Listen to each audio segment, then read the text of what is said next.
$7.6 billion will be wagered on the Super Bowl this year. And there's over 1,000 different bets you can make, but which ones are the best options? Well, I'm glad you asked, because these are the 10 best Super Bowl bets for 2023. And it'll start with the most notable player in the game, which normally we don't find great bets here, in Patrick Mahomes. I want to look at his pass attempt prop at 38.5. Now on the season, Mahomes averaged 38.1 attempts per game, which was the third highest on the year. So his prop set at 38.5. Is this just a perfect line and we have to stay off? Well, the quick answer is no, because that takes into account all of his games. But what we want to look at are the games that matter and most resemble this one. Because in this game, the Chiefs, they actually opened as 2-point favorites, but now in most spots, they're a 1.5 to 2-point underdogs. So what we want to look at is, what does Mahomes do when he's an underdog? Well, I spent some time diving into this, and the results are pretty interesting. Since the start of 2019, the Chiefs and Mahomes have been an underdog 7 times when he plays, and in those games, he averages 43.3 pass attempts. That breaks down to him throwing 14% more than his average, and that's held up this year as well in his one game as an underdog, throwing over 40 times. So with this information at our disposal, we go ahead and take Mahomes over 38.5 pass attempts. So that's bet number 1. For the second option here, I want to slide into a wide receiver on the Eagles, and it's maybe not who you think. It's going to be Quez Watkins, who right now has a receiving yards prop at 14.5. And here's the crazy thing. So far this postseason, in the 2 playoff games, Quez Watkins has a whopping 0 catches. And I don't know if you know this, but you can't get any yards if you don't get any catches. So you might be saying, what gives? And the very quick answer is just 2 blowouts are taking Watkins off the field more. You see, he's the 3rd wide receiver in 3 wide receiver sets, but when they're winning by a lot, they don't need to pass. They take him off the field, put another tight end on the field, and run the ball. And on the year, Watkins is averaging 20.7 routes run per game. That's how many times he's out there. When they're passing the ball, he's actually running a route. But as you can see in these 2 postseason games that are blowouts, he only ran 7 routes in 12 routes instead of his normal 20+ routes that he was seeing in closer games before that. So we know he doesn't have any catches in these last 2 games when they haven't had to throw and he's been off the field. But what about when the games are closer? Well, when the games are closer, as this one projects to be, in 4 games this year with a point spread between 3, and this one is just a 1.5 to 2 points, Watkins averages 22 receiving yards. And 22 receiving yards, if we're talking percent difference here, is significantly more than 14.5. So it may not feel great, but we're taking the over, the more than 14.5 yards for Quez Watkins here as our second bet and our first Eagles bet on the day. Now this next one is going to be a team play. It wasn't like a player prop like the first 2, so let's dive into it. And what I want to talk about here is the Philadelphia Eagles 4th down conversions. Their prop is set at a half a 4th down conversion, and this is really weird to me because on the season so far, the Eagles rank 4th this year in the amount of times they attempted a 4th down. The actual numbers break down to them attempting 2 4th downs per game, and the Eagles converted the 4th best rate in the league, 71%. So when they're attempting 2 per game, they're averaging about 1.4 conversions per game. And they have a cheat code, a pretty significant one, a record-setting historic cheat code. And this cheat code for the Eagles is right here. The Philadelphia Eagles, who executed 33 quarterback sneaks, 29 for first downs or touchdowns, both figures the highest on record. This is their cheat code. Literally, it's probably going to be outlawed after this year,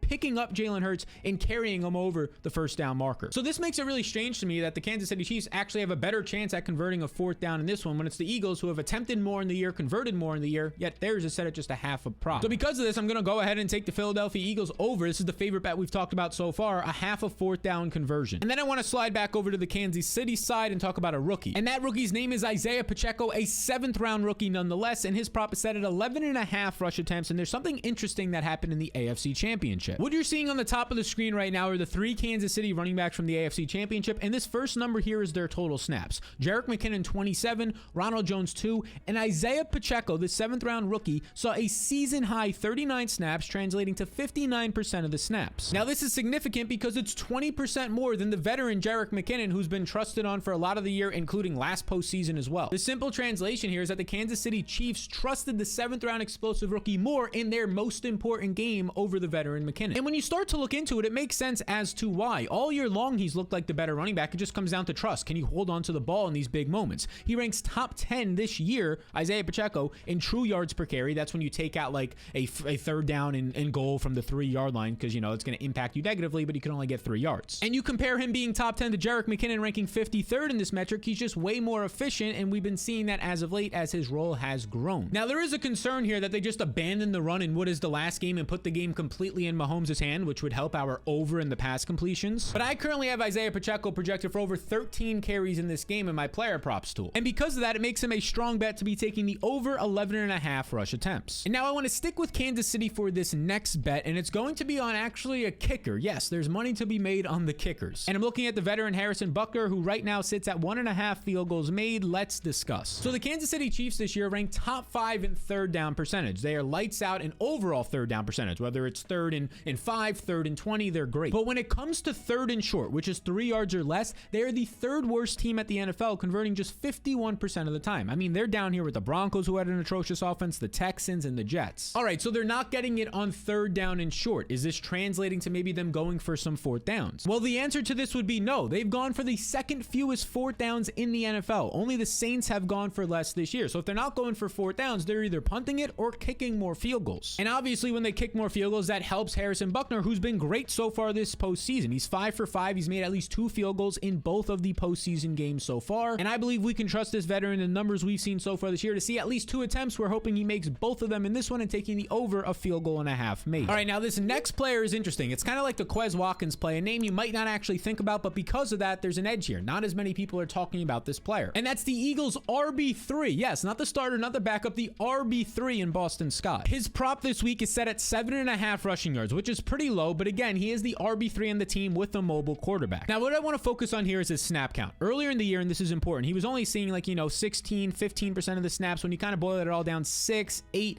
he was only seeing around 15% of the snaps. But these last 6 weeks, his snaps have rose by 69%. You're seeing 34%, 32%, 25, and 29% the last couple of games. Now, of course, like we talked about earlier with Quez Watkins, the Eagles have been winning these postseason games in blowouts, leading to more second half touches for Boston Scott. But believe it or not, Scott has seen more first half touches when the game is closer each of these 4 weeks as well. And it's translated to him going over 7.5 rushing yards in the first half of the last 2 games. In the game against the New York Giants, he had 2 carries for 13 yards in the first half. In a game against the 49ers, he had 2 carries. One was called back by penalty, but the other one went for 10 yards in that game. He went over 7.5, like we said, in the first half. So if we can kind of take these numbers of him getting 2 attempts in a game that's somewhat close, you could picture him seeing maybe 3 to 5 attempts in the Super Bowl here. And for a player who averages 4 yards per carry, and he also runs behind, let's not forget the number 3 ranked run blocking unit in the NFL, we really, on average here, need to have him see just 2 to 3 carries for him to hit this number. So give me the Eagles RB3 Boston Scott on the